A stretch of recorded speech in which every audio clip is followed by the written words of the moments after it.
여러분 수행하십시오.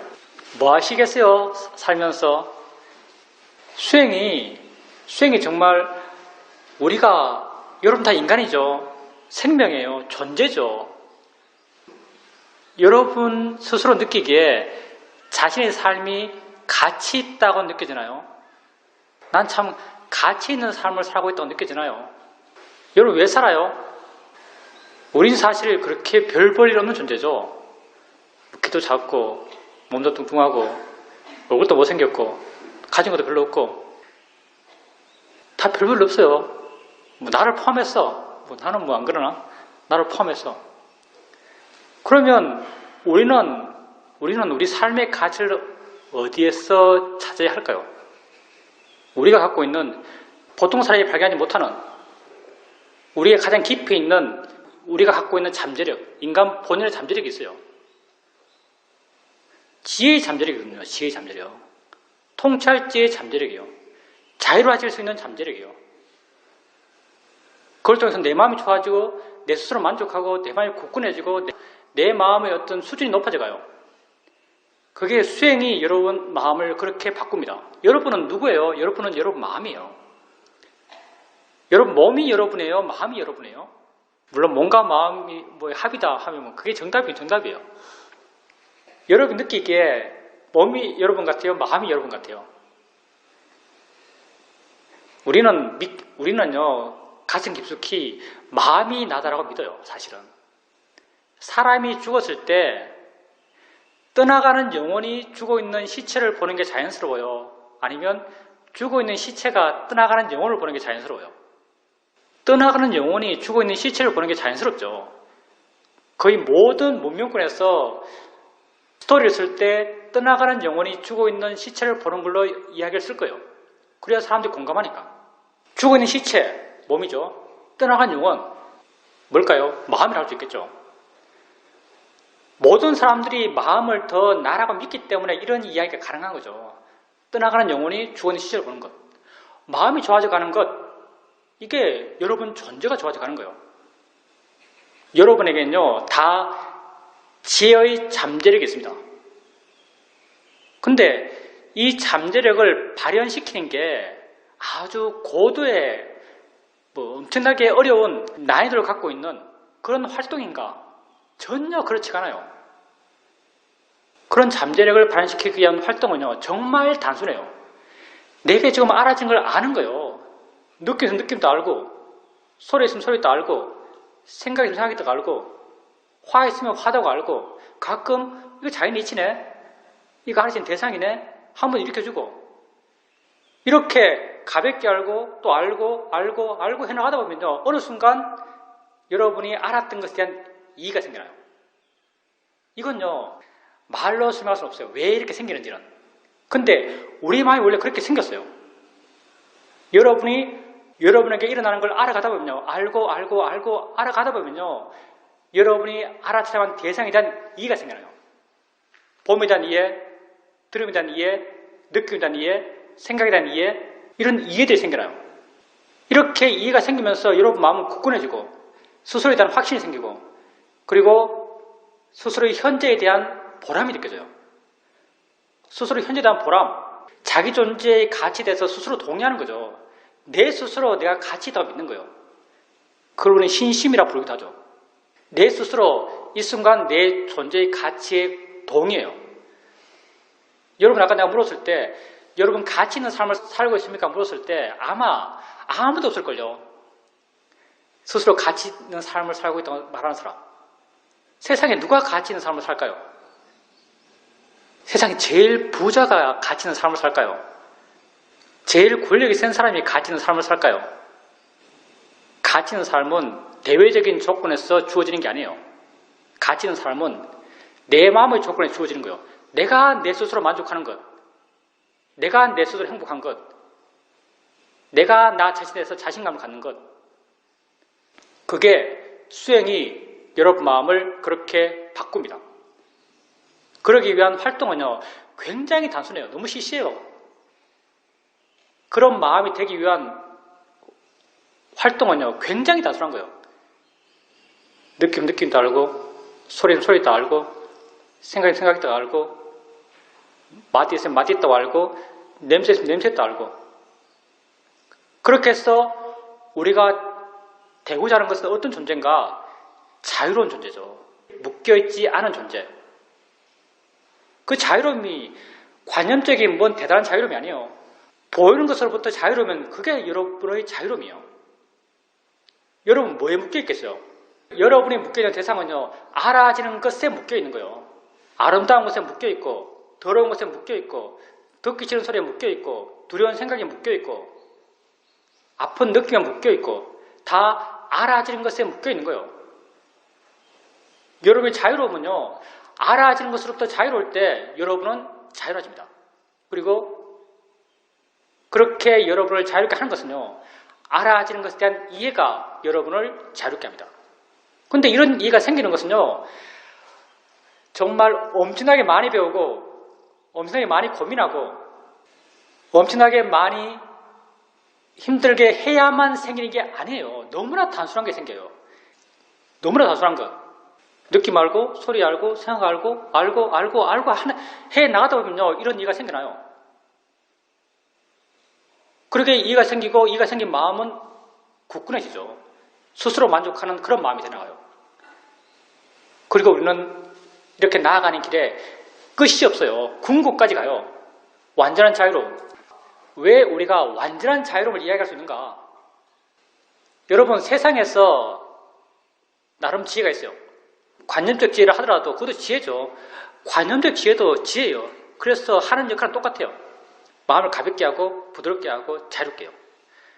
예를 들어서 어느 순간 살아가다가 삶의 어려움을 겪고 그 어려움이 지나고 난 뒤에 인생 참 별것 없구나 라고 순간 생각해요. 인생 참 별것 없구나. 순간 정말 인생이 별것 없다고 깨달았어요. 그 깨달음이 생겨나요. 그럼 순간 마음이 변해요. 노화지는 마음이 되죠. 가벼운 마음이 돼요. 부드러운 마음이 되죠. 다음에 또 어떤 삶의 상황을 만났죠. 그때 또 옛날에 그거 써먹으니까 좋더라 해서 써먹어요. 인생 참 별것 없지라고 써먹어요.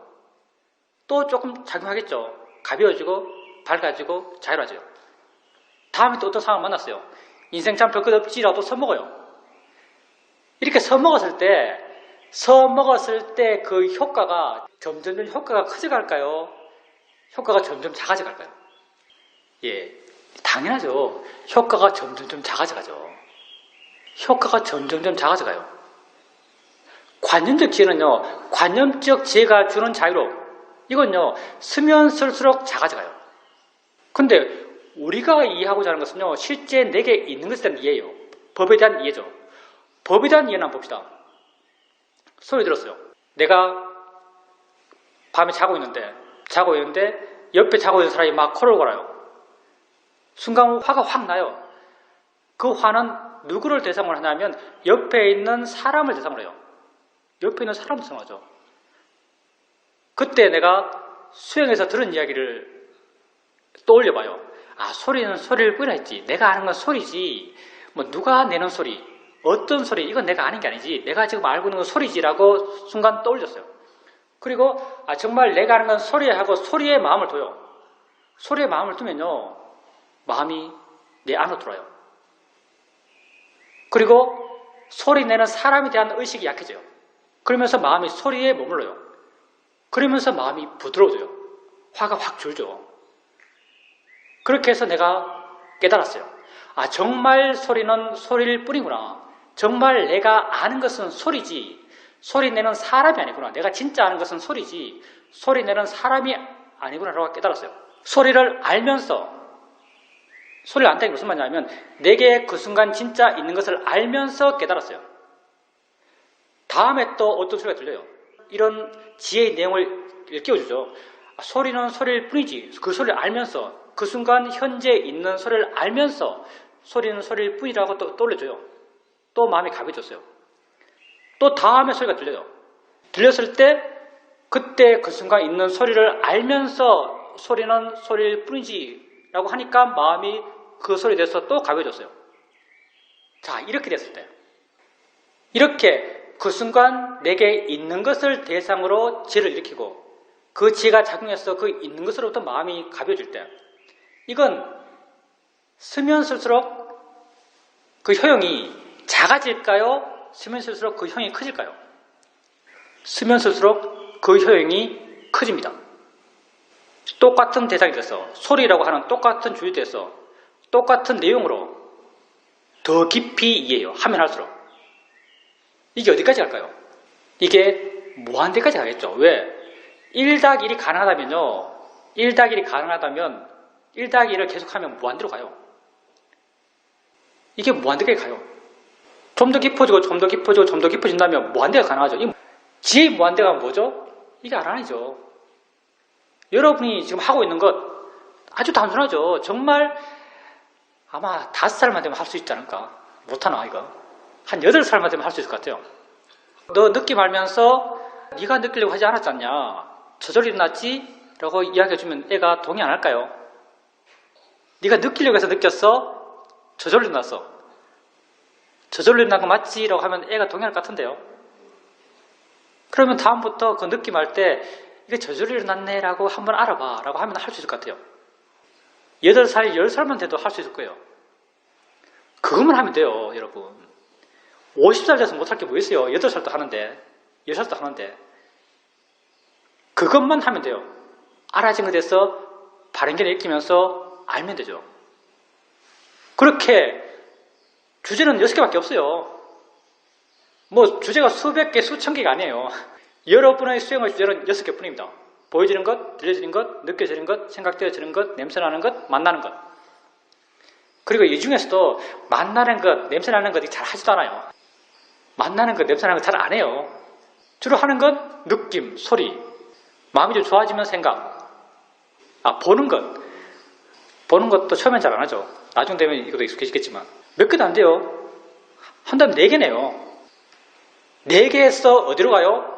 4개에서 궁극으로 갑니다. 과정이 아니고요. 여러분이 한번 생각해 보세요. 여러분이 삶에서 묶여있는 것, 묶여있다는 것은 여러분 고통의 원인이에요. 여러분 맛 때문에 고통하는 데 별로 없죠. 냄새 가끔 고통받겠지만 이것도 그렇게 흔한 경우는 아니에요. 냄새 때문에 고통받는 것. 주로 고통받는 게 이 4가지밖에 없어요. 여러분이 삶에서 고통받는 것, 여러분이 묶여있는 것, 존재가 거기 달려가지고 끌려가는 것, 이 4가지밖에 없어요. 여러분이 자유로워질 것, 이거 4가지밖에 없어요. 이것으로부터 자유로워지는 방법 아주 단순해요. 인내, 알고, 자연히 치지. 인내, 알고, 자연히 치지. 그렇게 해서 들려진 것에 대해서 소리일 뿐이구나 이해했어요. 그러면 다음에 또 똑같은 대상이잖아요. 소리 그 자체. 똑같은 대상을 똑같은 시각에서 봐서 더 깊이 이해해요. 그래서 좀 더 자유로워져요. 다음에 똑같은 대상을 똑같은 시각으로 똑같은 방향 이해해서 더 깊이 이해해요. 좀 더 자유로워져요. 그게 하고 여러분 앞으로 몇 살 살 것 같아요? 30년 동안 해보세요. 30년 동안. 최소한 30년 살 것 같은데 여러분들 다. 얼마나 깊어질까요? 얼마나 더 이건 점점점 점층되는 거예요. 점점점 깊어져가고 점점 더 큰 자유로움을 우리에게 줘요. 이번 생에 완전히 못 간다면 다음 생에도 가죠. 그런 업을 쌓았으니까 그런 에너지가 남아서 다음 생에도 다음 생에 있다면 그런 조건을 또 만나겠죠. 이런 단순함을 통해서 여러분 정말 진실한 삶을 삽니다. 내 스스로 만족하고 내 스스로 행복하고 내 스스로 떳떳하고. 붓다가 이런 말 하죠. 나는 어떤 대중무리에 가더라도 두려워하지 않는다. 왜 그럴까요? 붓다의 마음이 이렇기 때문에요.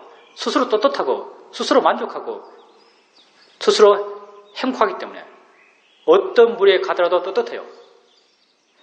누가 궁극의 삶을 사나요? 누가 궁극의 가치를 가진 삶을 사나요? 빌 게이츠가 그렇게 사나요? 트럼프가 그렇게 사는 것 같아요? 여러분이 그렇게 삽니다. 여러분이 정말 궁극의 삶을 사는 거예요. 존재의 가치를 완전히 발현하는 것. 그러기 위한 여러분의 실천은요, 너무나 단순합니다. 정말 1원을 던져서 1조를 버는 거죠. 이 순간 자기를 아는 거예요. 느낌 따르고 소리면 소리 딱 알고, 생각이면 생각이 딱 알고, 가끔 자연이 있어야 대상을 뿌내라고 바른 길을 익혀주고, 그렇게 알고 해 나가다 보면 어떤 이해가 생겨나고, 이해는 한번 바라면요, 계속 커져가요. 왜? 같은 걸 같은 시각에서 또 이해하니까. 그 커져가는 게 다 뭐냐면 나의 자유로움이고 내 스스로의 만족감이고 내 스스로의 떳떳함이요. 그러니 뭘 해야겠습니까? 수행합시다. 이것 이상의 가치가 없어요. 정말. 뭘 해야겠어요? 정말 수행해야 됩니다. 여러분. 별로 어렵잖아요. 마라가 너무나 강해서 그래요. 마라가 있습니다. 마라, 나쁜 놈이죠. 불교에서 나쁜 놈. 불교에서 악마예요. 악마. 마라가 한 일이 뭔지 아세요? 마라가 하는 일이 존재가 세상에 태어나면 그 존재를 세상에 계속 묶어두려고 그래요. 존재를 세상으로부터 자유롭지 못하게 자유로워지는 길을 가는 사람을 끊임없이 세상으로 끌어당겨서 세상에 묶어두는 역할을 하는 게 마라예요. 부처님이 맨 처음 성도였을 때도 마라가 부처님에게 이렇게 유혹하죠. 세상에 묶어두려고. 부처님, 정법으로 세상을 다스리십시오. 말은 좋죠. 당신의 지혜로 세상을 다스리십시오. 이렇게 유혹해요. 젊은 비구가 숲속에 수행하면 젊었을 때 즐겨라 이런 말도 하고, 경전에 보면 부처님께서 너에게 만약 정말 귀하고 정말 그 사람이 잘 되기를 바라는 어떤 사람이 있다면 그 사람에게 사념처를 가르쳐 줘라 이렇게 말해요. 그 사람에게 사념처를 가르쳐 줘라. 세상에서 누가 여러분에게 제일 귀합니까? 누가 잘 되기를 제일 바래요? 남편? 아이? 내가 잘 되기를 바라죠. 여러분, 누가 제일 귀해요? 내가 제일 귀하죠. 내한테는. 누가 잘 됐으면 좋겠어요? 내가 잘 됐으면 좋겠어요. 그러면 여러분이 여러분 자신에게 뭘 가르쳐 줘야 될까요? 여러분 자신에게 사념처를 가르쳐 주십시오. 사념처를 실천하십시오. 실천은 너무나 단순해요. 이렇게 쉬운 것이 우리를 자유롭게 합니다. 우리를 하여금 궁극의 삶을 살게 해요. 얼마나 가치 있는 사람이에요. 자기를 이해하고 내 자신을 점점 자유롭게 해나가는 사람. 세상으로부터 자유로운 사람. 세상으로부터 자유롭다 해서요, 세상에 대해서 냉정해지는 게 아니에요. 세상에 대해서 자유롭지만 세상에 대해서 따뜻해요. 내 안으로 스스로 좋고 내 밖으로 스스로 좋은 자가 돼요.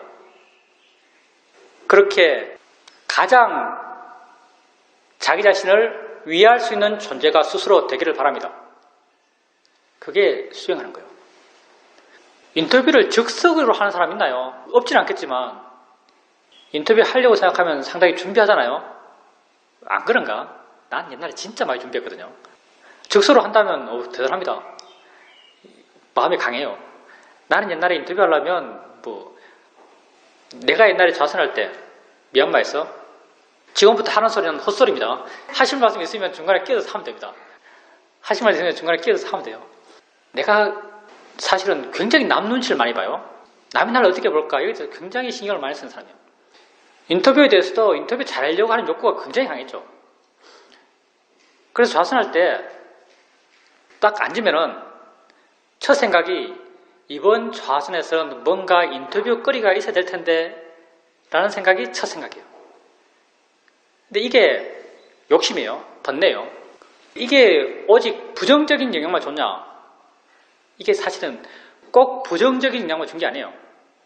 왜냐하면 이번 좌선에서는 뭔가 인터뷰 거리가 있어야 될 건데 라는 이런 욕심이요. 마음의 힘을 키우고요. 그냥 밋밋하게 시작하는 것과 마음의 힘을 키워서 대상을 알 때 좀 강하게 알게 해요. 이 욕심이 에너지를 키워요. 우리의 수행 방법 자체가 욕심을 줄이는 수행이죠. 무엇으로 욕심을 줄이는가 하면요, 바른 견해로 욕심을 줄여요. 자니치야 하면 물러나요. 물러난다는 게 욕심 준단 말이에요. 처음에 시작은 욕심을 시작했지만 수행 과정이 욕심을 줄이는 과정이기 때문에 점점점 욕심이 줄어들면서 수행이 진행되는데, 마음의 힘은 떨어지는가 하면요, 마음의 힘은 맨 처음에 스파크처럼 일으켰던 그 힘, 인터뷰가 있어야 될 텐데라는 그 에너지의 힘이 있는 상태에서 욕심은 빠져요. 그렇게 해서 힘있게 욕심 없이 수영을 해나갈 수 있죠. 좌선을. 그래서 이게 꼭 부정적인 게 아니에요. 그렇게 해나가다가 이건 내 경험이죠. 꼭 그렇게 하란 말 아니고요. 질문입니다. 알아차림을 할 때 지혜 있게 하라라고 합니다. 이렇게 알아차림할 때 있는 지혜를 삼빠자나라고 합니다. 삼빠자나의 지혜란 것은 무엇인가요? 우선 알아차림. 우리가 오래 가운데 주도적으로 이렇게 간 건 알아차림이요. 사실은 알아차림 빼고는 일으킬 수 있는 마음이 없어요. 그리고 사실은 알아차림도 일으킬 수가 없어요. 우리는 알아차림을 일으킨다고 말을 하지만 표면적으로 어떤 마음도 일으킬 수가 없어요. 여러분 엉덩이 느낌 알 때 알아차림 마음을 일으키려고 하나요? 사실 안 그렇잖아요. 엉덩이 느낌을 알려고 그래요. 엉덩이 느낌을 알려고 그러면 엉덩이 느낌을 향해서 알아차림 마음이 일어나는 거예요. 사실 우리는 알려고 할 뿐이죠. 알려고 할 뿐이지 어떤 마음도 일으킬 수가 없어요. 근데 엉덩이 느낌 알려 하면 알아차림 마음이 일어나기 때문에 엉덩이 느낌을 알아차림 하려는 마음을 일으킨다고 뭉뚱그리 이야기를 하죠. 그렇죠. 궁극적으로는요. 기본적으로 어떤 마음도 우리는 일으킬 수가 없어요. 엉덩이 느낌 알려는 나의 노력을 통해서 알아차림 마음이 일어나는 거예요. 사실은. 알아차림이 쉬운 대상에 대해서는 알아차림을 정밀하게 잘할 수 있겠죠. 근데 어려운 대상이란 게 아주 강한 대상을 알아차림하기 쉬워요. 왜냐하면 화가 나면 화를 알아차림하기 쉽죠. 단지 알아차림하기 쉬운 것만큼 더 쉽게 빠지기도 하죠. 워낙 강하니까 내가 끌려가 버려요. 수행하려는 내 마음이 사라져버리고 그냥 거기 끌려가서 그와 함께 동화되어 버리죠. 그렇게 대상이 강하기 때문에 동화될 수 있는 거죠. 강한 대상을 알아차림하지 못하는 건 아니에요. 강한 대상은요, 알아차림하려 하면 훨씬 더 쉽게 알아차림할 수 있어요. 그러니까 지속 안 되는 것도 대상이 빠지기 때문에 지속이 안 되는 거죠. 대상이 매몰되기 때문에 지속이 안 되는 거지, 대상이 알아차림하기 힘들어서 지속이 안 되는 건 아니에요. 알아차림하기 힘든 대상은 사실 미세한 대상이죠. 가벼운 대상, 제일 가벼운 게 사실 생각이죠. 생각 같은 것은 굉장히 알아차림하기 힘들어요. 왜냐하면 생각을 알아차림하기 위해서는요, 수행하는 마음이 굉장히 좋아야 돼요. 굉장히 가벼워야 되고, 내가 생각을 알겠다는 노력 없이도 생각을 알 수 있을 만큼 수행하는 마음이 좋아야만, 가볍고 활기차야만 생각을 대상으로 알아차림할 수 있어요. 근데 알아차림할 수 있으면 있고요, 하는 것이고, 없으면 안 하면 돼요. 그것 말고도 다른 게 알 거 많거든요. 느낌도 많고 소리도 많아요. 그러니까 미세한 대상을 알려고 할 필요는 없고요. 그냥 알아지는 대상, 알 수 있는 대상을 알면 됩니다. 그리고 이제 아주 강한 대상에 대해서 화라고 한다면 화에 대해서 알아차림 하다가 계속 화가 나고 알아차림 하는 거 잊어버리고 화에 빠지기도 하죠. 그때 이제 거사님이 삼빠자나를 말하시는데, 통칭해서 지혜죠. 삼빠자나에 대해서는 나중에 헛소리할 시간 있으면 그 이야기 하고요. 지혜요. 우리가 여기서 쓰는 지혜는 주로 바른기례로 불리고 있고, 그 내용은 자니치다 대상이다요. 자니치다 대상이다라고 일으켜요. 자니치다 대상을 일으키면요, 그건 빌려온 지혜죠. 사실요. 내가 이미 알고 있는 지혜요. 내가 이미 자니치가 뭔지 대해서 조금 마음이 이해하고 있고요, 대상이 무엇인에 대해서 조금 마음이 이해하고 있어요. 이런 이해가 마음에 이렇게 있으면요, 내가 생각으로, 말로, 마음속으로 대상을 알면서 이거 자연의 이치야, 이거 대상일 뿐이야 라고 일으키면요, 내가 이해했던 지혜가 일어나요. 일어나서 지혜가 해야 될 역할을 해요. 좀 가볍게 하고 좀 부드럽게 하고 좀 자유롭게 해요. 이런 역할을 하기 때문에 우리가 바른기를 일으키려고 하는 거죠. 지혜를 일으키려고 해요. 그렇게 이제 보기 힘든 대상이라는 것은 내가 쉽게 빠져드는 대상, 대표적으로 화가 되겠죠. 빠져드는 대상에 대해서는요, 계속 그게 당겨요. 계속 이 빠지고 싶어요. 그러면 계속 바른기를 일으키세요. 이게 대상이야? 화야? 마음일 뿐이야? 알아지는 거야? 내가 아니야? 계속 그렇게 마음을 일으키세요. 그러면 계속 어느 정도의 거리가 유지될 거예요. 그 정도만 해도요, 굉장히 잘하시는 거예요. 그렇게 해 나가다 보면요, 어느 순간 수행하는 마음이 아주 좋아져서 그 사람이 일으키는 것에 대해서 뭔가 마음에 이의가 생길 거예요. 대상이야, 화가 대상이라는 것, 화가 단지 마음이라는 것, 알아지는 것일 뿐이라는 것, 내가 아니라는 것, 어떤 내용이 되었든 그렇게 이렇게 가면서 그런 이해가 생길 것이고 그런 이해가 좀 더 그 대상을 보기 쉽게 할 거예요. 계속 당기고 계속 빠져들 것 같으면요. 계속 발행계를 일으키세요. 계속 발행계를 일으키는 것, 이걸 어떤 측면에서는 조사와 관찰이라고 할 수 있어요. 그 대상을 자연의 이치라는 시각으로 계속 보려고 하는 거예요. 이게 자연의 이치야, 자연의 이치야. 설령 그게 쉽게 대상이 강하니까 쉽게 그게 안 와닿더라도 자연의 이치야, 대상이야 계속 일으켜보세요. 그게 그 강한 대상을 자연의 이치로서 강한 대상을 조사하는 것이고요. 어떤 측면에서는 대상이라는 발행견으로 그 강한 대상을 조사하는 거예요. 조사와 관찰을 하는 거라고 할 수도 있어요. 그렇게 한다면 수행을 아주 바르게 한다고 할 수 있습니다. 삼빠자나 같은 경우는 우리나라 번역으로 하면 정지, 바른 암, 흔히들 지혜 이렇게 말하죠. 근데 이제 삼빠자나 이게 어떤 지혜를 말하는가? 주석서에서는 이 삼빠자나의 지혜를 네 가지로 이야기해요. 네 가지 삼빠자나의 지혜를 이야기하거든요. 첫째가 옳은가 그른가. 옳은가 그른가의 지혜. 이건 세상의 지혜예요. 그리고 관념의 지혜예요. 예를 들어서 이렇게 말할 수 있죠. 내가 우리 식당에서 밥을 먹어요.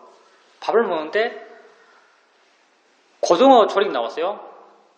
둥둥둥 썰어서 나와서 고등어 조림이. 난 고등어 조림을 굉장히 좋아해요. 예를 들어서.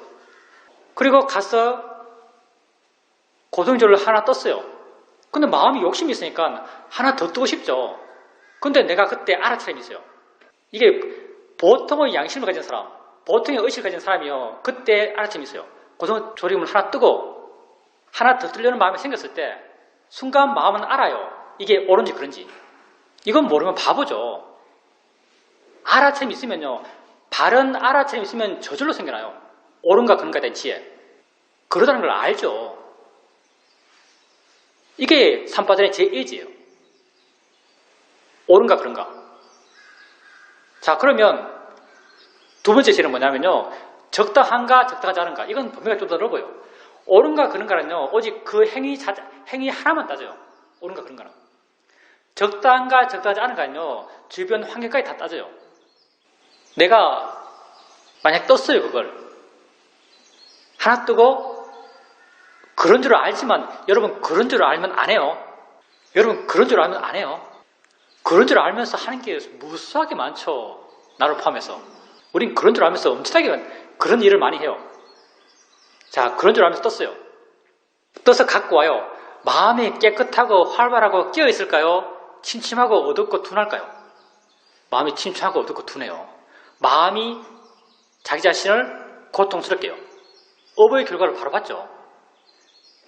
갖고 와서 자리에 앉았어요. 먹다가 가끔 돌아서서 맨 뒤를 봐요. 맨 뒤에 사람 고등어 뜨나 안 뜨나. 고등어 남았나 안 남았나. 계속 자책하는 거죠. 그렇게 해서 그런 경험을 통해서 나중에 다음에 또 그런 경험을 할 때 옳은가 그런가? 옳지 않다. 적당하가 적당하지 않은가? 적당하지 않다라고 알아요. 이런 지혜예요. 별것 아니죠. 세상의 지혜예요. 알아차림 있으면 저절로 따라와요. 그게 삼빠자나의 제2지예요. 적당한가? 적당하지 않은가? 나를 둘러싼 어떤 사회적 환경까지 고려한 지혜예요. 적당한가? 적당하지 않은가? 세 번째 지혜. 세 번째 지혜는요. 실제는 법을 이해한 지혜예요.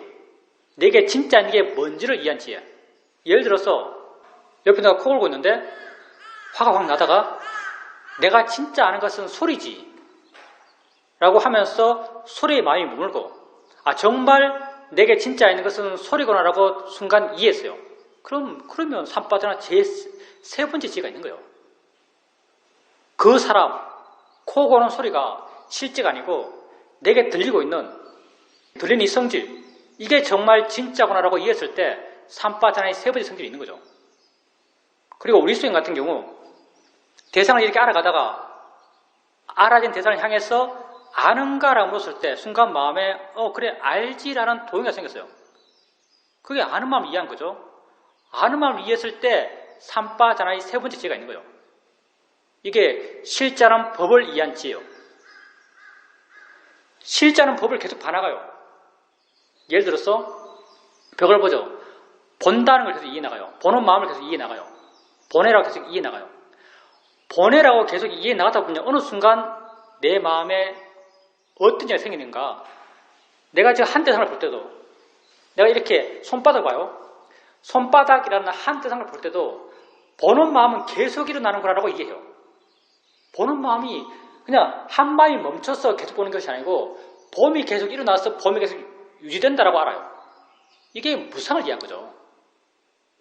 계속 알아가다 보면요. 아는 마음을 계속 알아가다 보면 아는 마음이 그냥 멈춰서 고정된 아는 마음이 가만히 있으면서 모든 걸 계속 아는 것이 아니고 아는 마음이 계속 일어나면서 알고 사라지고 한다는 게 어느 순간 이해가 돼요.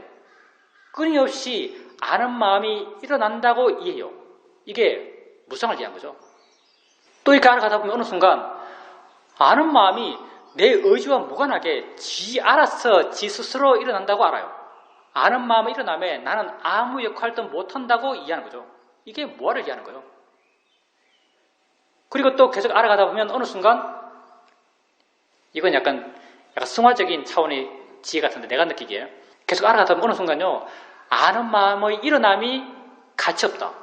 아는 마음을 계속 일어나게 하는 게 의미 없다. 이건 화의 지겨움이 아니고 이건 지겨운 것이다. 라고 어느 순간 통찰돼요. 화의 지겨움이 아니에요. 있음의 무의미함, 이어짐의 무의미함, 그게 어느 순간 이해가 돼요. 이게 고위대한 지혜죠.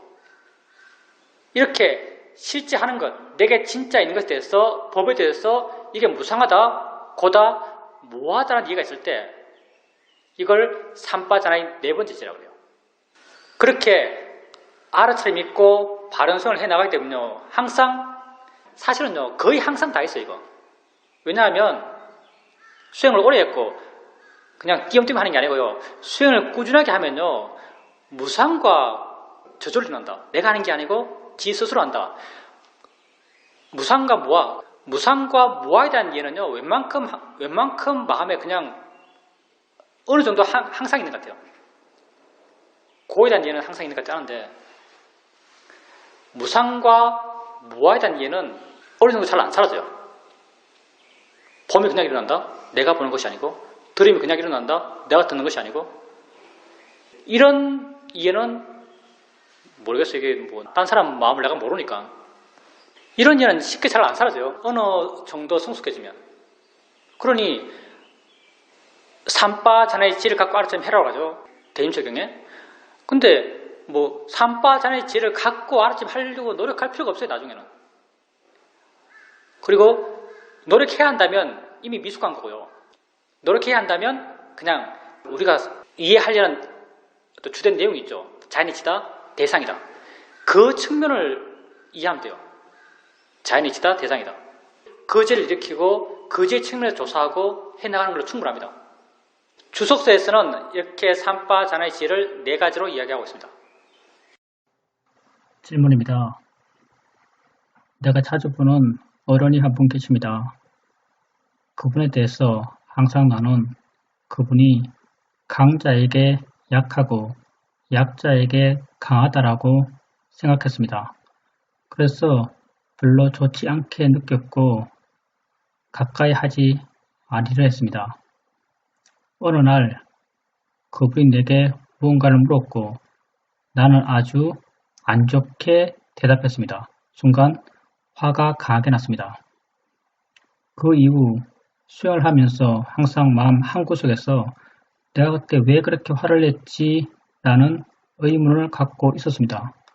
어느 날 또 수행하고 있는데 그때 왜 그렇게 화를 냈지? 라는 생각이 들면서 순간 마음이 확 바뀌었습니다. 그때 나는 내가 견해가 잘못되었기 때문에 그렇게 화를 냈구나 라는 것이 아주 분명하게 알아졌고 그 알아짐이 내 마음을 아주 좋은 상태로 바꾸어 놓았습니다. 그런 견해는 내가 살아오면서 교육을 받으면서 강자에게 약하고 약자에게 강한 것은 좋지 않다라고 들어왔고 생각해왔기 때문에 형성된 견해라고 생각됩니다. 그런 이후 그분을 보게 되면 전혀 안 좋은 마음이 생기지 않습니다. 아주 우백한 마음, 평온한 마음으로 그분과 함께 이야기할 수 있고 그분을 볼 수 있게 되었습니다. 그게 바르지 않은 견해다라고 하는데 알미 올바른 것인가요? 예, 그게 당연히 바른 견해가 맞고요. 보살님이 바르지 않은 견해라고 한 것은 이해를 한 거죠. 바르지 않은 견해를 봤기 때문에 그렇게 화가 났다고 이해한 것이요. 그리고 그렇게 이해했을 때 마음이 변하죠. 그 변화가 밝음의 방향으로, 자유로움의 방향으로, 가벼워짐의 방향으로, 부드러워짐의 방향으로 변해요. 그렇게 변한다면 그건 분명히 지혜예요. 내가 바르지 않은 견해로 봤기 때문에 그 사람이 그렇게 화났구나라는 것에 대한 이해가 생겨나서 보살의 마음이 그런 지혜를 통해서 그렇게 좋은 상태로 변한 거죠. 근데 이제 그런 이야기 들으면 내가 관심사는 그게 법에 대한 지혜인가 관념적인 지혜인가에 대해서 관심이 있어 나는. 법에 대한 지혜인가 관념적인 지혜인가. 이제 법에 대한 지혜, 통찰지. 통찰지는 뭐가 통찰지냐면요. 지금 현재 내가 아는 것에 대해 생긴 것. 지금 현재 내가 아는 것에 대해서 생긴 지혜가 통찰지예요. 관념적인 지혜는 아까 말했죠. 관념적인 지혜는 점점 효과가 떨어지고 통찰지는 점점 효과가 늘어난다고. 지금 현재 내게 알아지지 않는 것, 그것에 생긴 것을 우리는 관념적인 지혜라고 그래요. 근데 보살님이 그때 왜 화가 났지 했을 때 답이 내가 견해가 잘못되었구나라고 알았어요. 근데 그 이해 자체는 굉장히 수행적이에요. 사실은 굉장히 수행적인데 그때 보살님의 마음을 보면서 마음의 작용, 그러니까 견해가 바르지 않았을 때 마음이 반응하는 것, 그런 걸 보면서 그런 얘기가 생겼는지 아니면 단지 사유적으로 머릿속에서 그런 얘기가 생겼는지는 보살님만 알겠죠. 보살님이 이해했던 것은 대상에 대해서 내가 이미 고정된 시각이 있어서 그 고정된 시각으로 대상을 봤기 때문에 보살님이 괴로웠던 거죠. 그런 것에 대한 어떤 대상을 보는 시각에 대한 말은 바른 견해, 바르지 않은 견해 이렇게 말하지만 대상을 보는 시각에 대한 그 어떤 전반적인 이해를 한 거죠. 그리고 그런 이해는요, 그게 정말 어떤 통찰의 지혜고 본질적인 이해라면 다른 데도 쉽게 적용이 가능해요. 그분에 대해서 보살님이 내가 견해가 바르지 않아서 고통받았다고 알았기 때문에 지금 그분을 보면 항상 보살님 자신의 마음 상태에 대해서 관심이 있고 마음이 바른가 바르지 않은 것에 대해서 알게 모르게 체크할지 모르겠어요. 그래서 그분을 볼 때 계속 그렇게 좋은 마음을 유지할 수 있겠죠. 근데 다른 사람에 대해서도 그게 되거든요. 보살님을 괴롭히는 모든 것이요. 왜 그렇게 보살님을 괴롭히냐면 보살님이 견해가 잘못됐기 때문에요. 보기 싫은 걸 보면서 마음이 괴로워요. 그때 보살님 또 한번 써보세요. 이거 견해가 잘못됐어. 보살님이 견해가 잘못됐다는 게 어떤 의미인지 보살님 이해하고 있어요. 이게 한 줄 말이지만요. 한 줄 말이죠. 견해가 잘못됐어 괴로움을 일으켜. 이게 한 줄 말이지만요. 이해하는 순간에는요. 그냥 이 한 줄 말이 아니고 그냥 이게 어떤 통이에요. 통.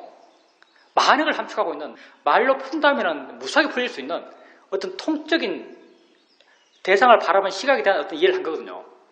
그게 말로 표현될 때는 견해가 잘못됐어. 이렇게 표현되는 거죠. 보살님이 어떤 대상이 됐어. 그게 사람이 되었든 보이는 게 되었든 소리가 되었든 그게 보살님을 괴롭힌다면요. 그 지혜를 써보세요.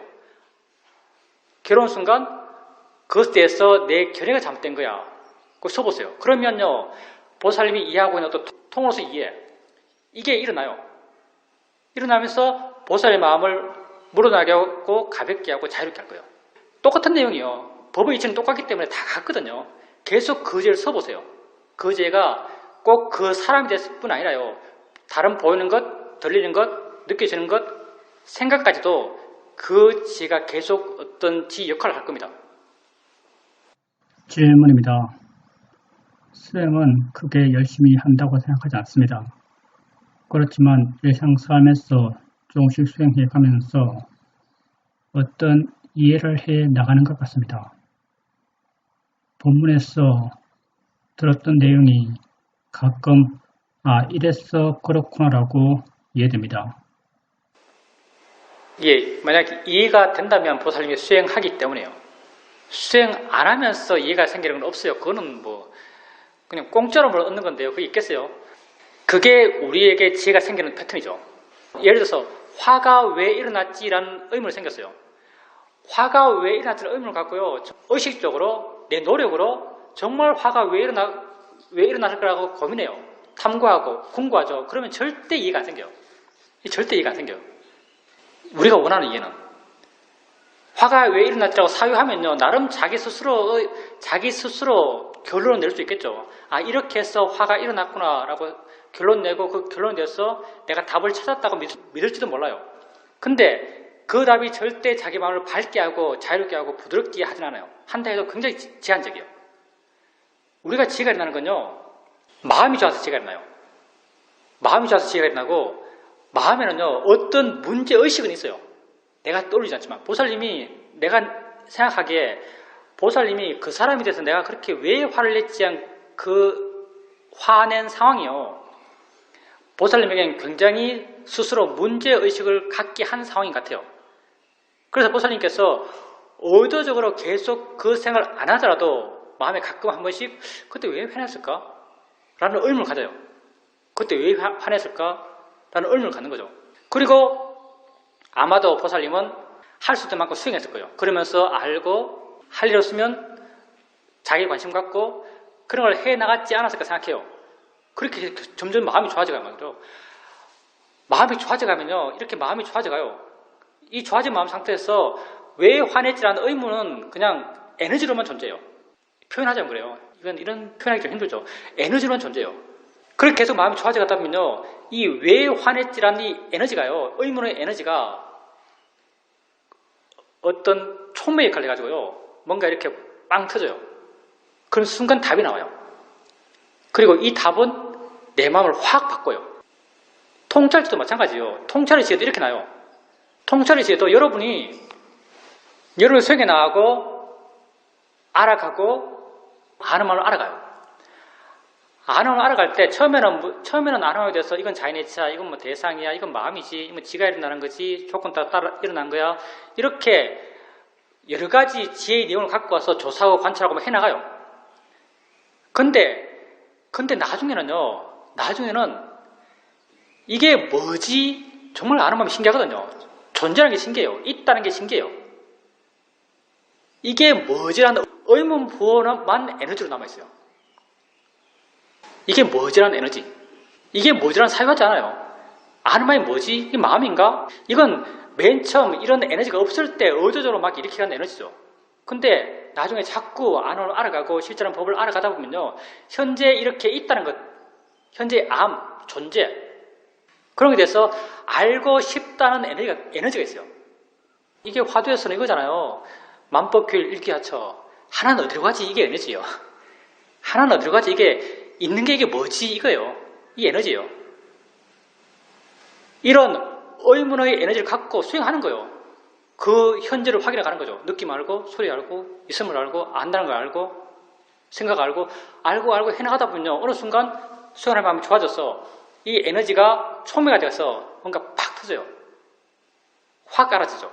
소리가 뭐구나라고 알아요. 있다는 게 뭐구나라고 알아요. 마음이라는 게 뭐구나라고 알아요. 이 에너지를 갖고 이름 붙여서 담마 위자라고 그러죠. 택법각지. 이게 팔중대 두 번째요. 택법각지. 마음은 에너지죠.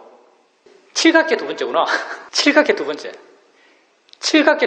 택법각지. 택법각지 마음이요. 딴 것 아니에요. 이 물음표가 택법각지의 마음이요. 뭐지라는 것. 우리는 택법각지 하면 무슨 의식적으로 떠올려서 법을 조사하는 것. 이걸 택법각지로 아는데 이건 그냥 빌려온 택법각지 사실은요. 진짜 택법각지는요. 법을 있는 그대로 보기 때문에 법이 너무나 신기해. 이게 도대체 뭐지? 라는 의문이 마음에 있어요. 그 에너지가. 그게 택법각지의 마음이 있는 거예요.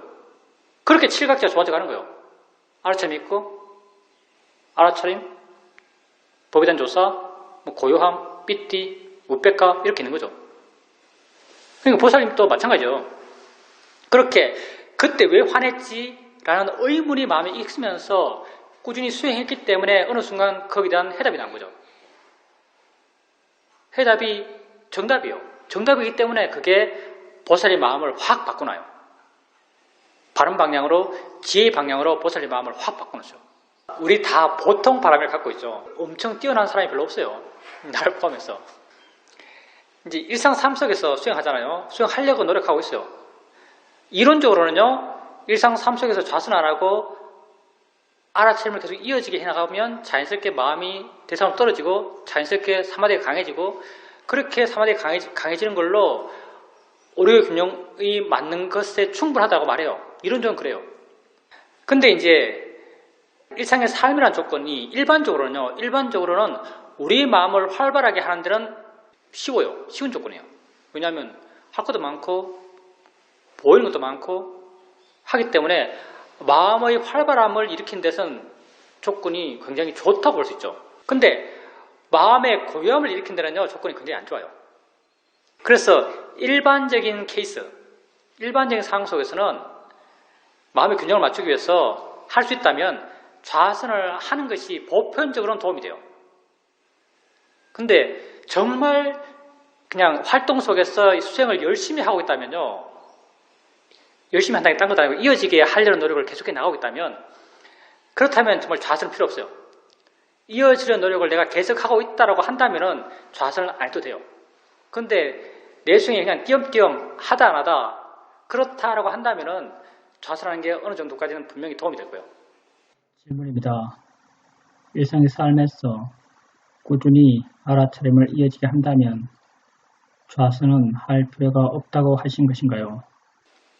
왜냐하면 꾸준히 알아차림을 이어지게 한다면요, 마음은 대상으로부터 떨어질 수밖에 없고, 떨어진다면 마음은 대상에서 고요할 수밖에 없고, 그렇게 꾸준히 이어지는 알아차림을 통해서 생겨나는 고요함으로 충분하거든요. 지혜가 생기게. 그걸 까니까 사마디라 그러고, 꾸준히 이어져 나간다면 고요한 마음이 자연 발생적으로 생겨나요. 질문입니다. 그렇게 되었을 때 명량과 함께 알아차림을 할 수 있게 되나요? 고요함과 명료함은 다르죠. 명료함은 고요함과 알아차림과 이런 게 같이 작용할 때 이야기하는 것 같고요. 고요함은 뭐 딴 것 아니에요. 고요함은 대상에서 반응하지 않는 것, 그게 고요함이에요. 대상을 분명히 보는 것, 그거하고는 좀 다르죠. 마음이 고요하면 분명히 볼 수는 있어요. 이제 경전에도 마음이 고요하면 있는 것을 있는 그대로 본다 하잖아요. 근데 분명히 보는 것이 고요함을 안 해요. 고요하면 분명히 봐요. 우린 결과가 다르죠. 고요하면 분명히 봐요. 고요한 그걸 우리는 사마디라고 그래요. 아마도 그때 분명히 본다면 분명히 보는 건 지혜 쪽이겠죠. 있는 걸 있는 그대로 아는 것, 이건 지혜예요. 그러니까 분명히 본다, 이건 지혜라고 말할 수 있어요. 지혜를 이렇게 점층적으로 말할 때 경전에 거의 유일하게, 이 상유도 나올 거야. 거의 경전에 유일하게 지혜를 점층적으로 어떤 개발되어 나가는, 지혜 수준이 증가되어 나가는 것을 설명한 경전이 나와요. 거기에서 가장 낮은 수준의 지혜를 있는 것을 있는 그대로 보는 지혜, 이렇게 말해요. 있는 것을 있는 그대로 보는 지혜. 그러니까 그게 있는 것을 있는 그대로 보는 것, 그걸 명료함이라 말할 수 있겠죠. 그러니까 일상의 삶 속에서 알아차림이 꾸준히 이어지고 있다면 정말 알아차림을 이어가려는 노력을 잊었을 때 또 노력하고, 있긴 있겠죠. 대상이 강하니까. 잊었을 때 다시 노력하고, 잊었을 때 다시 노력하고, 이런 노력을 계속 해나가고 있다면요, 굳이 좌선을 하지 않아도 고요한 마음의 힘이 좋아져 갈 겁니다. 질문입니다. 좌선을 하게 되면 소리 들었다가 듣기 말았다가 4대 요소가 드러났다가 그렇게 알아차림을 해 나가다 보면 결국 남는 것은 호흡입니다. 그렇게 호흡을 알아갈 때 그게 사마타로 호흡을 아는 것과 어떻게 다른가요? 그건 이제 보살님 마음의 상태에 따라 다르겠죠. 근데 이제 우선 보살님이 지금 금방 말할 때 소리 듣고 몸에서 일어나고 있는 4대의 현상을 본다 했잖아요. 그렇게 보지 마세요. 4대 현상 이거 보지 마세요. 이거요 다 관념이에요. 4대 현상이라는 게. 움직임이 되었던 부딪힘이 되었던 뭐가 되었던 그건 다 느낌이에요. 다 느낌이거든요. 그 느낌을 갖고 딱딱한 느낌 할 때 딱딱한 이건 관념이에요. 그러니까 보살님 몸에서 일어나는 것, 몸에서 알아지는 거 있잖아요. 몸에서 알아진 걸 그냥 다 통칭해서 그냥 느낌으로 아세요.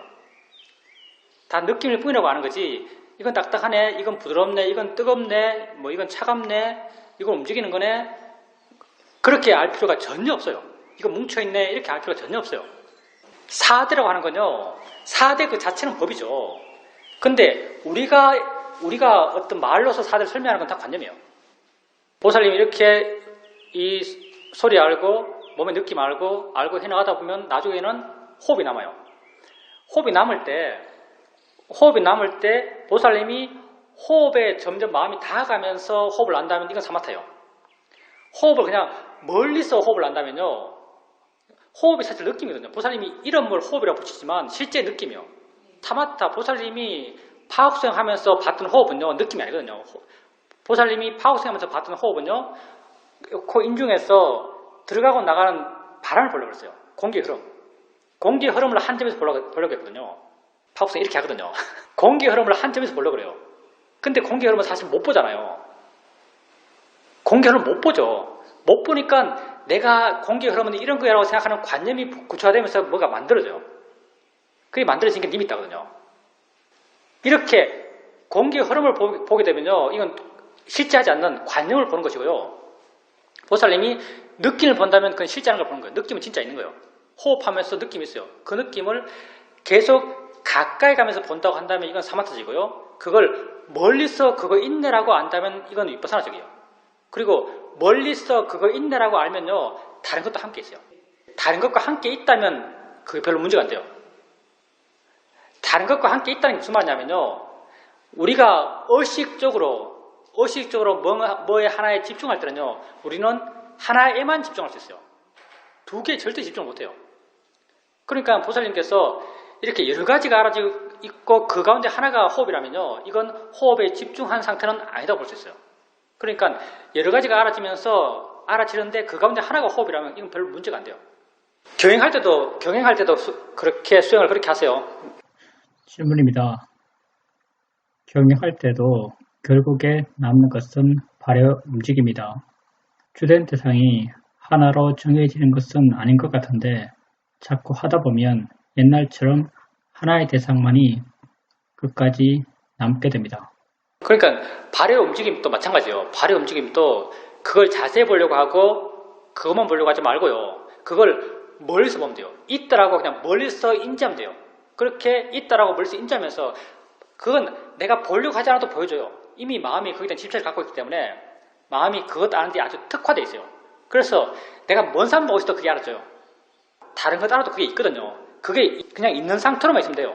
그러면서 다른 것도 함께 알고 있으면 돼요. 그냥 마음을 내 안에 두고 있으면 발의 느낌은 저절로 알아지고 있고, 소리 있으면 소리 알아지고, 이 소리 있으면 이 소리 알아지고, 저 소리면 저 소리 알아지고, 보이는 게 있고, 또 팔의 느낌도 있고, 그렇게 다른 대상과 함께 알아지고 있다. 멀리서 보면서 다른 대상과 함께 알아지고 있다면 문제가 안 돼요. 근데 점점 다른 건 약해지고, 점점 내가 주되다고 생각하는 발의 느낌, 코의 호흡, 그것들이 점점 강해지면서 분명해져 간다면 이건 문제가 있어요. 그럴 때는 마음을 펴야 돼요.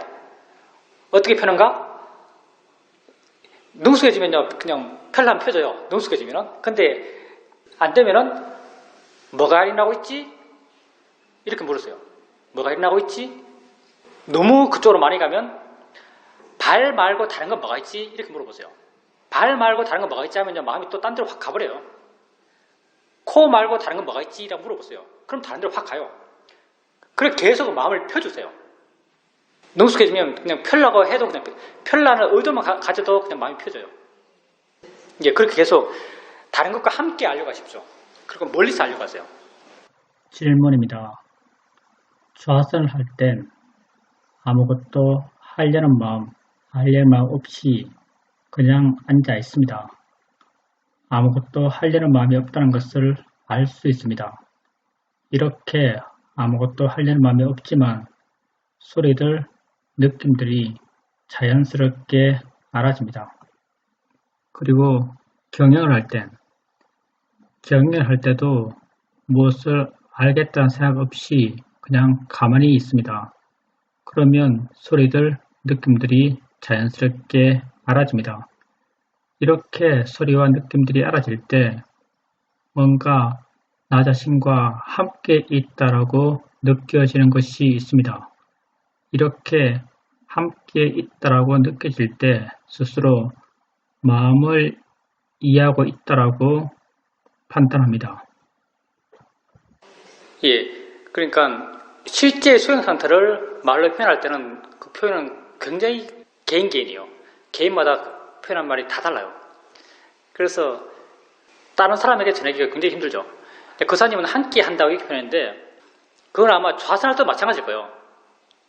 좌선할 때도 그 사님이 소리 알고 느낌 알고 생각 알고 하는데 그 소리 알려만 먹고 느낌 알려만 없어요. 그냥 느낌 알아주고 있고 소리 알아주고 있어요.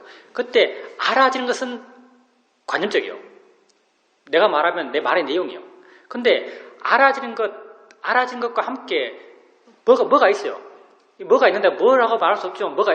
뭐가 있는 것의 존재감이 느껴져요. 그게 모양도 없고 색깔도 없고 위치도 없고 어디 있다고 말할 수도 없고 뭐라고도 표현될 수 없지만 이렇게 뭔가의 존재감이 있어요. 이걸 우리는 아는 마음을 안다 그러죠. 그게 아는 마음을 계속 안다고 표현할 수 있어요. 그렇다면 이걸 이제 함께 한다고 표현하고 있는 거죠. 그럴 때도 마찬가지. 그럴 때도 이 발 느낌, 저 발 느낌, 이 소리, 저 소리 있는데 그 소리들만 있는 것이 아니라 그것들과 함께 있는 뭐가 있다고 마음은 이해하고 있어요. 있는 듯이 느껴진다고 표현할 수도 있고요. 그걸 이제 우리는 아는 마음이라는 거죠. 대상과 함께 있는 마음이요. 전체적으로 알아지는 것과 함께 뭐가 있어요. 그걸 우리는 아는 마음으로 말하는 거죠. 그러니까 거사님께서 아는 마음을 계속 알면서 그렇게 일상의 삶을 살고 있다라고 말할 수 있는 거죠. 질문입니다. 대상을 분명히 보려고 하면서 수행할 땐 수행하고 있다는 것도 분명했고 잘 될 땐 대상이 분명할 땐 수행을 잘한다 라고 스스로 생각하기도 쉬웠습니다. 그렇지만 이렇게 지금처럼 마음을 보고 있을 때 보고 있는 것이 있는지 없는지도 애매하고 있다는 느낌만 갖고 수행해 갈 때 내가 수행을 잘하고 있는지 지나고 나서 수행을 잘 했다라고 판단할 수 있는지 스스로 잘 모르겠다는 생각이 자주 듭니다. 예, 수행을 하면 할수록 그리고 지혜의 길을 가면 갈수록요. 그게 점점 미세죠. 하는 것과 아는 것의 차이가 잘 모르겠어요. 하는 듯 안 하는 듯 해요. 점점 그렇게 되거든요. 그러면 거사님께서 내가 수행하고 있나? 수행을 잘하고 있나?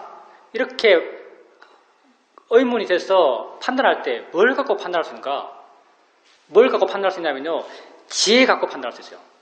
우리가 지혜를 일성에서 지혜 명상 그러고 지혜가 어떤 궁극 같고 지혜가 나를 자유롭게 하는 것 같고 그래서 지혜가 가장 미사일 것 같은데 그렇잖아요. 지혜가 가장 궁극적인 것 같아서 지혜가 제일 미사일 것 같아요. 근데 사실은요. 우리가 개발하는 마음 가운데 지혜가 제일 거칠어요. 지혜만큼 거친 마음이 없어요. 오력이라고 했을 때 오력, 알아차림. 여러분 알아차림 이 마음 자체가 있는지 없는지 여러분 알겠어요? 여러분이 엉덩이 느낌을 알고 있어요? 알아차림하고 있어요? 구분돼요 이게? 우리가 알아차림, 삿대라는 말을 굉장히 쉽게 쓰는데 이 마음은 사실은 굉장히 미세한 마음이에요. 지금 내가 엉덩이 느낌 알고 있는데 내가 엉덩이 느낌을 알고 있는 거야? 엉덩이 느낌을 삿대하고 있는 거야? 그냥 아는 건지 삿대하는 건지 구분돼요 여러분. 여러분 길 가다가도 이 소리 듣고 저 소리 듣고 이 느낌 알고 저 느낌 알고 가요. 여러분 알든 모르든 알고 있거든요. 근데 그때 단지 알았는지 삿대했는지 구분할 수 있어요. 여러분 구분 못해요. 삿대 이거 절대 쉬운 마음이 아닙니다. 고요함. 마음이 움직이지 않는 거죠. 사마타 수행을 통해서 마음을 그냥 꽉 압축해서 눌러놓고 고요하면요. 정말 고요한 마음이 느껴져요. 정말 고유한 힘이 느껴져요. 근데 우리는 이런 거 아잖아요. 우리는 단지 지혜로서 대상도 물러나서 대상으로부터 자유로워서 동요되지 않는 이런 고유함을 추구해요. 까니까 사마되죠. 이런 고유함, 내가 지금 이걸 보고 있는데 마음이 이거에 대해서 고요한가? 고요한 마음이 내게 있나? 이거 쉽겠어 이거? 이걸 보면서 내가 이 대상에 대해서 내 마음이 고요한가? 이 고요한 마음이 있고 없고가 쉽게 구분되겠어요? 구분 안 되죠. 고요한 마음도 굉장히 미세한 마음이에요. 신심, 내 마음의 확신이요. 마음의 굳건함, 현재에 대한 만족감, 이게 신심이죠. 내 마음이 얼마나 굳건한가? 신심이 있나? 이거 알 수 있겠어요. 신심은요, 심지어는 사리불 존자도 몰라요. 부처님이 사리불 존자의 덕을 칭찬해요. 사리불 존자는 정말 지혜가 수승하다. 너무나 지혜가 수승해서 사리불은 초선에서 나왔어. 초선을 이루는 16가지 심소를 사리불은 분별할 수 있다. 이렇게 말해요. 우리가 심소가 52가지예요.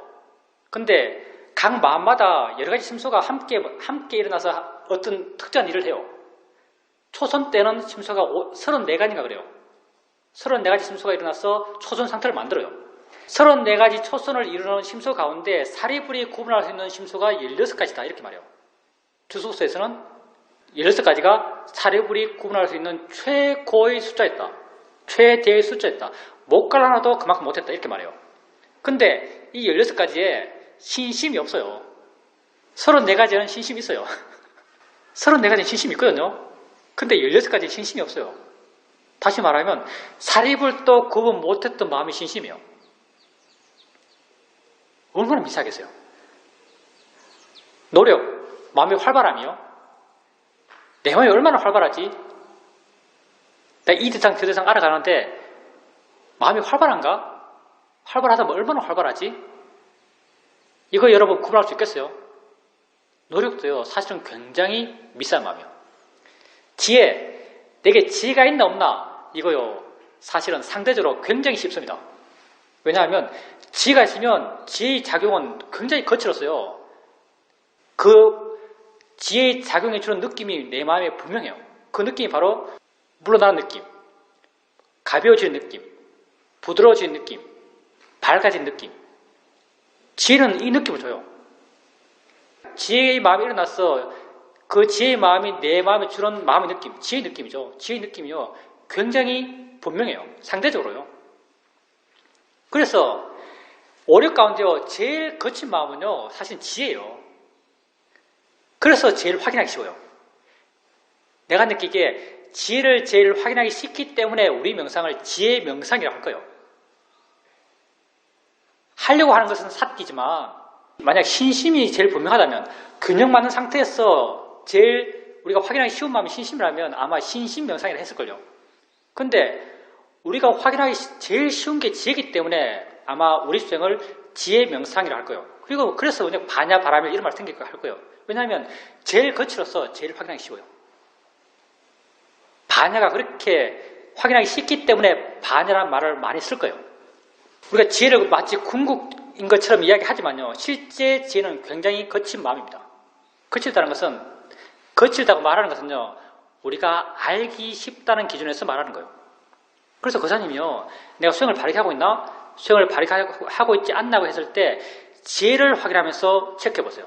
거사님도 어느 정도 지혜에 좀 익숙하기 때문에요, 지혜 있으면 있다고 아는 것이 별로 어렵지 않을 거예요. 그때 어떻게 확인하냐면요, 거사님이 이제 함께 있는 걸 알아갈 때는요, 사실은 그 계속 알아가고 있지만 함께 있는 그것은 어느 정도 고정된 것 같이 느껴져요. 그냥 있는 것 같아요. 작용성이 별로 안 두드러져요. 그냥 함께 있는 어떤 느낌을 계속 확인해 가는 거죠. 거기에 대해서 작용성의 방향을 한번 느껴줘 보세요. 이것 아는 거지라고 하면요, 대상들을 안다는 측면에서 거사님에게 그 이해가 생길 거예요. 아는 거지 하면 작용의 측면에서 그게 이해가 될 거예요. 그리고 작용의 측면에 대해서 한번 관심을 가지려고 해보세요. 관심. 질문입니다. 그게 우연히 한번 된 적이 있습니다. 예, 우연히 된 게 아니고요. 우연히 된 게 아니고 수행을 잘해서 된 거예요. 거사님이 지혜가 있으면요, 지혜가 있으면 관심은 언제나 생깁니다. 그 사님이 지금 보고 있는 게 끊임없이 법을 보고 계시기 때문에 법에 익숙해요. 법에 관심 가지를 하면요. 수행이 잘 될 때는 법에 관심 가지를 하면 법에 관심이 생겨요. 원래 법은 엄청 신기한 거거든요.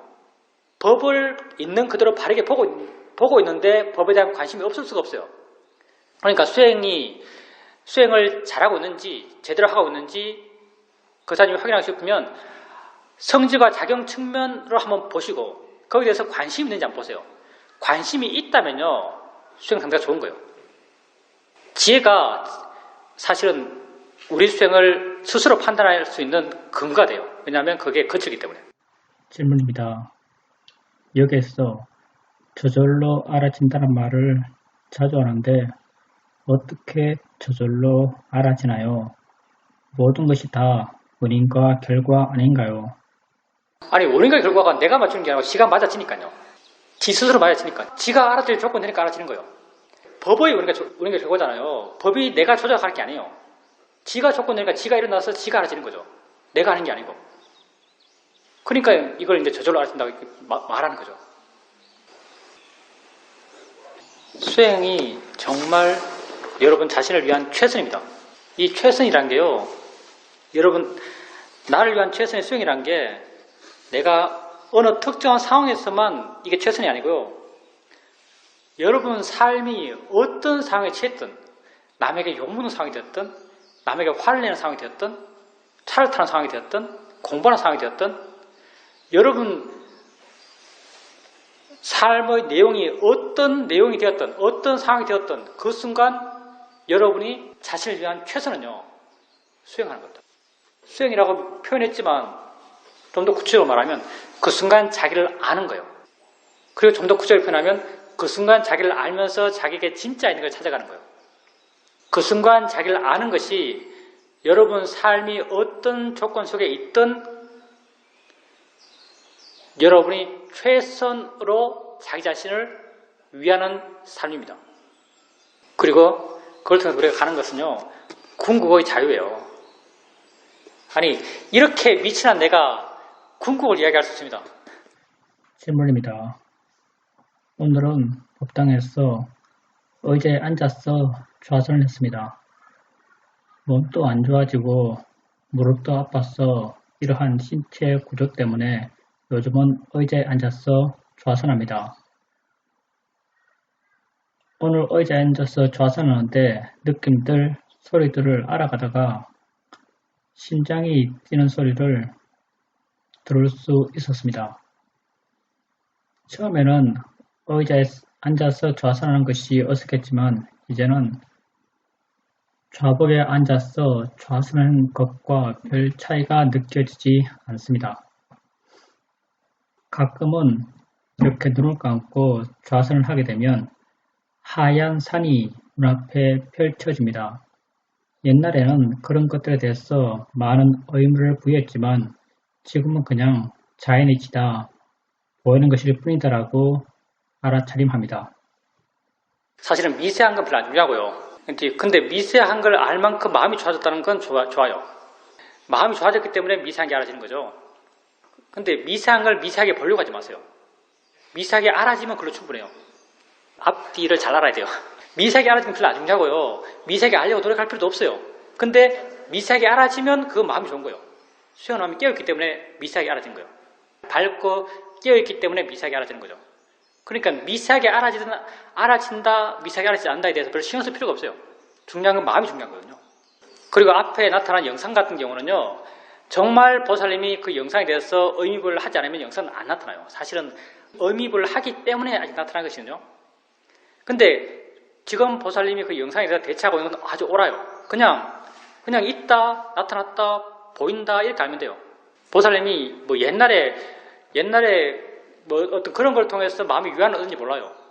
그런 평화로운 환경, 뭐 푸른 산, 뭐 이런 자연 환경을 떠올리면서 그걸로 마음의 위안을 얻는지도 모르고 거기에 대해서 마음이 의지하고 집착할지도 모르고 그런 것 때문에 나타날지도 모르거든요. 근데 그 원인들은 굉장히 깊이 있고요.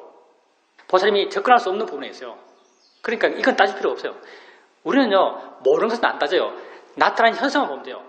내게 알아지는 것만 따지면 되거든요. 그게 나타나면 보이는 거네, 또 나타났네, 알아지는 거지, 대상이지, 그냥 그렇게 보면 돼요. 그렇게 그것으로부터 마음이 물러나고 그것에서 집착하는 마음, 의미 부여하는 마음이 약해지고 그렇게 나가다 보면요, 그 영상을 떠올렸던 마음의 조건이 변해요. 우리는 드러난 것만 다루면 돼요. 드러난 걸 바르게 다루면요, 그 드러난 걸 드러나게 했던 원인들이 바르게 변해요. 이건 원리는 모르겠어요. 정말 이렇게 돼요. 근데 신기하게도 우리 마음이 이상해. 정말 드러난 걸 바르게 다루면 그걸 드러나게 했던 원인들이 바르게 바뀌어요. 우리가 하는 건 결과를 바르게 보는 뿐이에요. 소리 들리면 소리 바르게 알고, 생각이 나면 생각 바르게 알고, 생각을, 날 괴롭히는 생각이 어떤 조건 속에 났겠죠. 근데 난 그 조건은 접근할 수가 없어요. 내 마음이 워낙 깊이 있기 때문에. 내가 접근할 수 있는 것은 이 생각이죠. 생각을 갖고 이게 자연이지, 대상이지, 생각일 뿐이지 하면 점점 그 생각부터 많이 물러나요. 물러난다는 게 무슨 의미냐면요, 물러난다는 게 그 생각에 부여했던 내 가치가 줄었단 말이에요. 가치가 줄었다는 걸 다르게 표현하면요, 그 생각이 있든 없든 상관없는 마음의 힘이 커진 거예요. 이런 그 생각이 있든 없든 상관없는 마음의 힘이 점점 커져가면요, 이 생각을 일으켰던 마음의 조건이 변해요.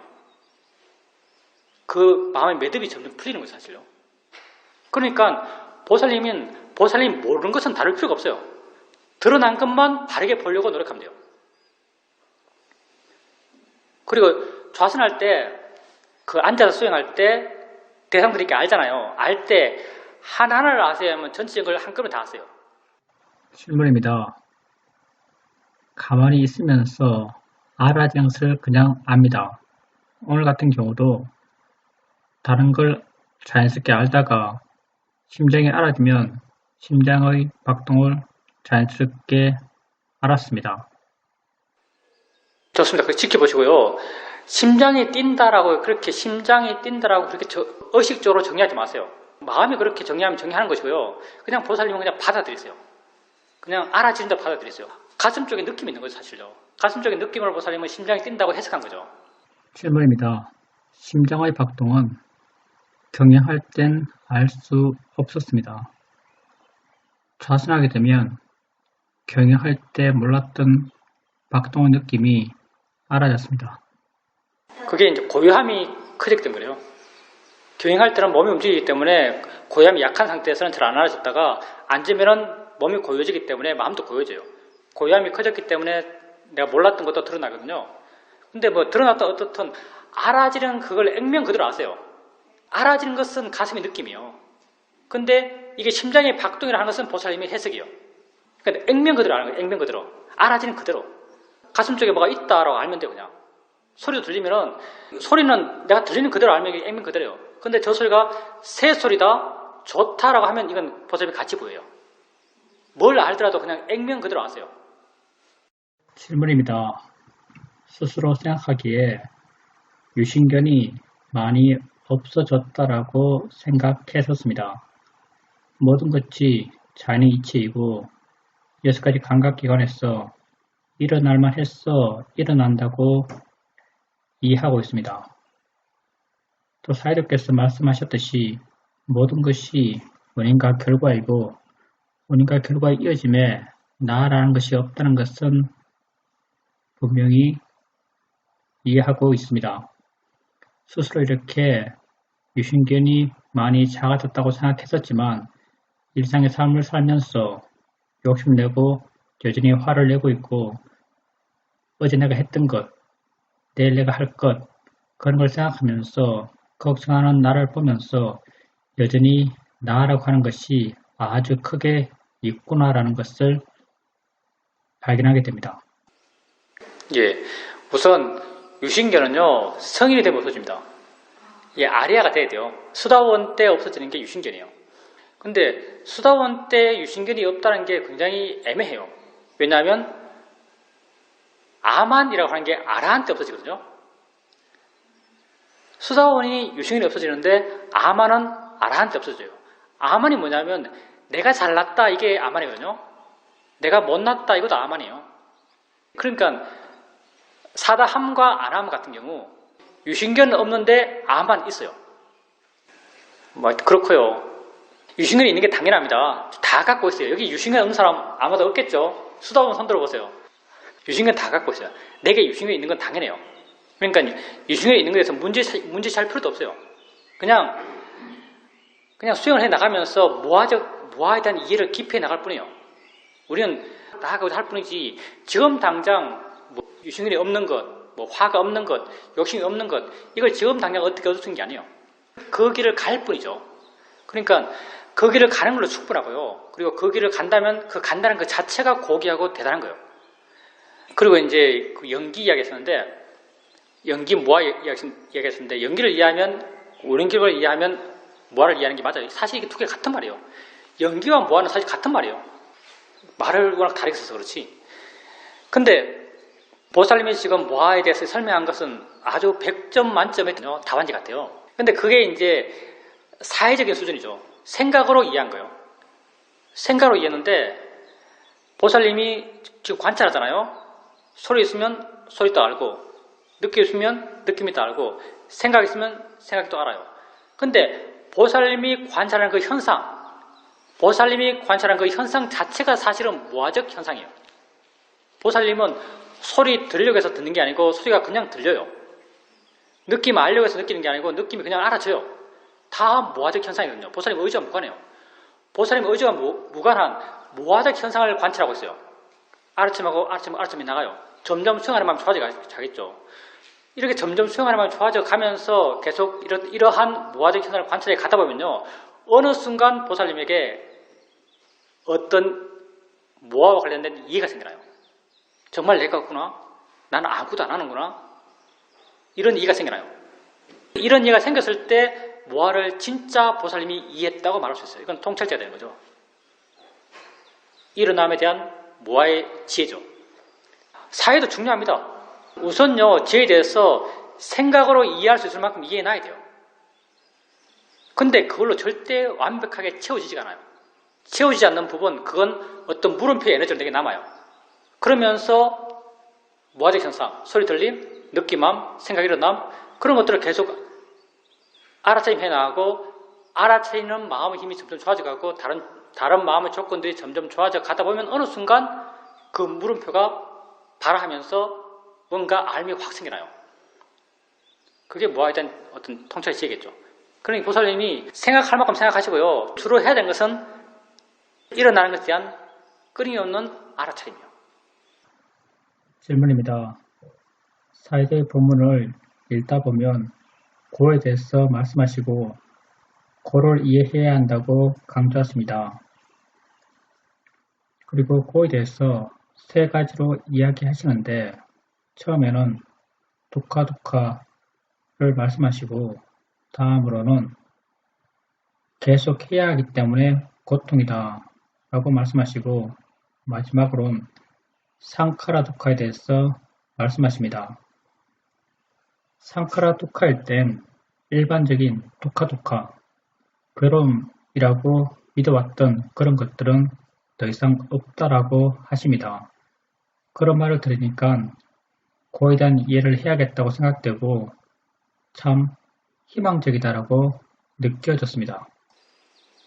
예, 맞습니다. 그때 되면 사람들이 고통을 살 수 있습니다. 근데 이제 그 사이드 보면 맞고요. 이제 당신 나름대로 표현하신 거고 보통 이건 이론인데요. 그걸 세 개로 이야기해요. 이제 거의 세 가지 종류를 이야기하는데 하나가 두카가 뭐냐면은 정말 보통은 내가 이거 싫어, 이거 괴로워라고 하는 고통들 이걸 두카를 해요. 반에 찔린 거, 발목이 삔 거, 좀 역겨운 냄새 이런 걸 두카죠. 원래도 싫어하는 것들 이게 두카를 해요. 그리고 그 다음은 이제 계속 일어난다라고 말하는데 보통 그걸 계속 일어난다기보다는 변하기 때문에 고통이다 이렇게 말해요. 사실 똑같은 말이거든요. 배가 불렀다가 배가 꺼지고 또 먹어야 되고 배가 불렀다가 또 꺼지고 배가 불렀다가 꺼지고 그래서 변하기 때문에 고통이다. 젊은 사람이 늙어지고 푸른 것이 누러지고 변하기 때문에 고통이다. 이게 두 번째 고통이고 세 번째 고통이 이제 상카라 두카는 사이드는 상카라 두카는 뭐라고 표현했죠? 그냥 상카라 두카죠. 생멸의 사이드는 그렇게 표현했나요? 그것도 맞는 표현이죠. 근데 이제 내가 아까 이런 표현했죠. 있는 것이 바랄 바가 아니다. 있는 것이 지겹다. 존재의 지속이 의미 없다. 이런 표현이잖아요. 사실 이게 상카라 두카예요. 존재에 대해서 무의미함을 통찰하는 것. 이 무의미함이라는 게 우리가 보통 이게 지겨워라고 하면요. 이게 지겨워라고 하면 그 지겨워하는 마음은 화예요. 화의 마음이 지겨워하거든요. 근데 상카라 두카에서의 지겨움은요. 지혜의 마음이 지겨워요. 지혜의 마음이 의미 없다고 깨달아요. 이게 우리는 상카라 두카라고 표현하기보다는 보통 존재의 고 이렇게 말해요. 존재의 고. 근데 이렇게 존재의 고를 깨달았을 때 존재의 고를 깨달았을 때는요. 그 순간 마음이 완벽하게 자유로워요. 이건 정말 거의 완벽이라는 말을 붙일 정도로 완벽하게 자유로워요. 내가 뭐에 대해서 고를 깨달았냐면요. 보이는 것에 대해서 고를 깨달은 거예요. 보이는 것이 있다는 것 자체가 무의미하고 의미 없고 그 있음이 지속시키는 게 가치 없다고 깨달았어요. 그럼 이 보이는 것에서 내 마음이 얼마나 자유로울까요? 완벽하게 자유로워요. 느낌에 대해서 내가 고를 깨달았어요. 그러면 느낌에 대해서 완벽하게 자유로워요. 소리에 대해서 소리가 고다라고 깨달았어요. 존재의 고로서 소리를 깨달았어요.